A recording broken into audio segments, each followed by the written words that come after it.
बच्चों जरा सोचो, क्या कभी ऐसा भी हो सकता है कि गेहूं का एक दाना अंडे जितना बड़ा हो? आखिर ऐसा दाना कहाँ पैदा होता था और आज क्यों नहीं मिलता? आज हम एक दिलचस्प कहानी गेहूं का दाना पढ़ेंगे, जिसमें हमें मेहनत, सादगी और लालच के बारे में बहुत अहम सबक मिलता है। तो चलिए जल्दी से शुरू करते हैं आज का ये टॉपिक, जो आपके निसाब का सबक नंबर 8 है, क्लास 8 का।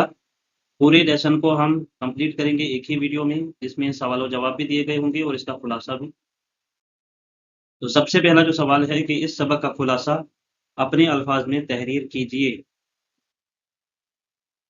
तो इसका खुलासा क्या है कि एक दिन कुछ बच्चे मैदान में खेल रहे थे।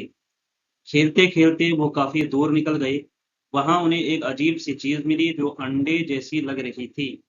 जब उन्होंने गौर से देखा तो उन्हें अंदाजा हुआ कि ये अंडा नहीं बल्कि गेहूं का दाना है। इसी दौरान एक मुसाफिर वहां से आया। उसने बच्चों से वो दाना खरीद लिया और बाजार ले गया। वहां से वो दाना होते होते बादशाह के दरबार तक पहुंचा। ये जो है मैंने खुलासा मुख्तसर बनाया है, जो आपको पेपर में काम आ जाएगा। तो आगे है कि बादशाह ने जब इस बड़े और अजीब दाने को देखा तो हैरान हो गया। उसने अपने दरबारियों से पूछा कि ये क्या चीज है, लेकिन कोई भी सही जवाब न दे सका। आखिरकार एक चील ने यहाँ परिंदा चील है परिंदे ने इस दाने में सुराख किया तो मालूम हुआ कि ये वाकई गेहूं का दाना है। बादशाह ने हुक्म दिया कि मालूम किया जाए कि ऐसा बड़ा दाना कहाँ पैदा होता है। तलाश करते हुए सिपाही एक बूढ़े किसान के पास पहुंचे, लेकिन उसे इस बारे में कुछ मालूम नहीं था। उसने कहा कि शायद उसके वालिद को मालूम हो। फिर उसके वालिद को बुलाया गया, लेकिन वो भी सही जवाब न दे सके और अपने वालिद यानी दादा की तरफ इशारा किया। आखिर में एक बहुत बूढ़े मगर तंदुरुस्त दादा को दरबार में लाया गया।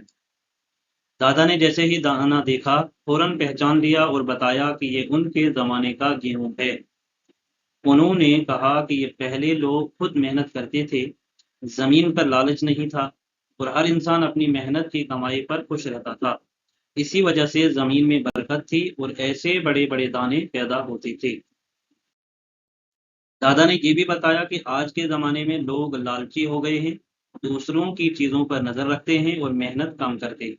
इसी वजह से जमीन की बरकत खत्म हो गई है और अब वैसे बड़े दाने पैदा नहीं होते।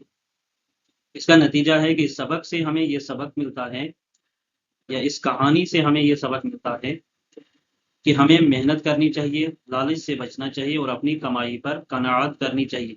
तभी जिंदगी में बरकत आती है। तो ये मैंने खुलासा बनाया है, बिल्कुल शॉर्ट किया है, और इसी तरह आपको पेपर में लिखना है। इसके बाद आते हैं आपके इस सबक के कुछ सवालों जवाब। सबसे पहला जो सवाल है कि गेहूं हमारे लिए क्यों जरूरी है, हम अच्छा गेहूं कैसे उगा सकते हैं? तो इसका जवाब है कि गेहूं हमारी गिजा का अहम हिस्सा है। इससे हमें ताकत मिलती है। हम अच्छा गेहूं तब उगा सकते हैं जब हम मेहनत करें, ईमानदारी से काम करें और लालच से बचें।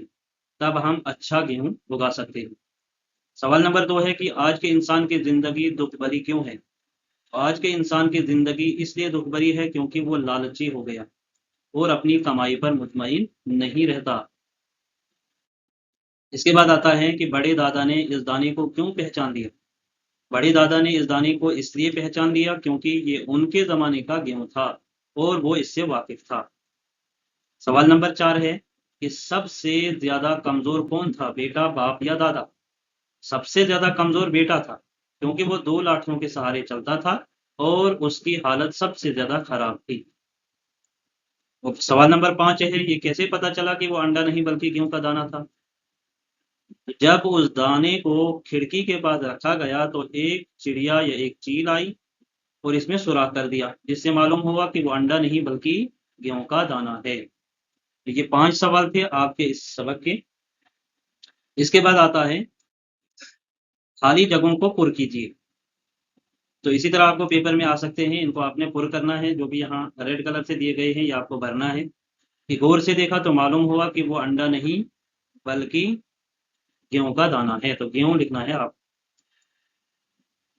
ऐसा गेहूं का डैश इससे पहले किसी ने नहीं देखा, तो यहाँ आएगा दाना। اپنے پڑوسی کے مال کی طرف للچائی ہوئی ڈیش ڈیش سے نہ دیکھنا چاہیے اور نظروں سے نہیں دیکھنا چاہیے۔ اس وقت ہر انسان اپنی ڈیش پر بھروسہ کرتا تھا، محنت پر۔ اس وقت اس لیے اس کا گیہوں اتنا بڑا ہوتا تھا کہ دیکھنے میں انڈے کی طرح لگتا تھا۔ وہ طرح آپ کو لکھنا ہے، ٹھیک ہے؟ تو بچوں آج ہم نے گیہوں کا دانہ کی کہانی اور اس کے سوال و جواب آسان انداز میں سمجھ لیے۔ یاد رکھیں، محنت، ایمانداری اور قناعت سے ہی زندگی میں برکت آتی ہے۔ اگر ویڈیو پسند آئی تو لائک کریں، شیئر کریں اور چینل کو سبسکرائب کرنا نہ بھولیں، اور اپنے دوستوں کو ضرور شیئر کیجیے گا۔ ملتے ہیں اگلے سبق میں، تب تک کے لیے اللہ حافظ۔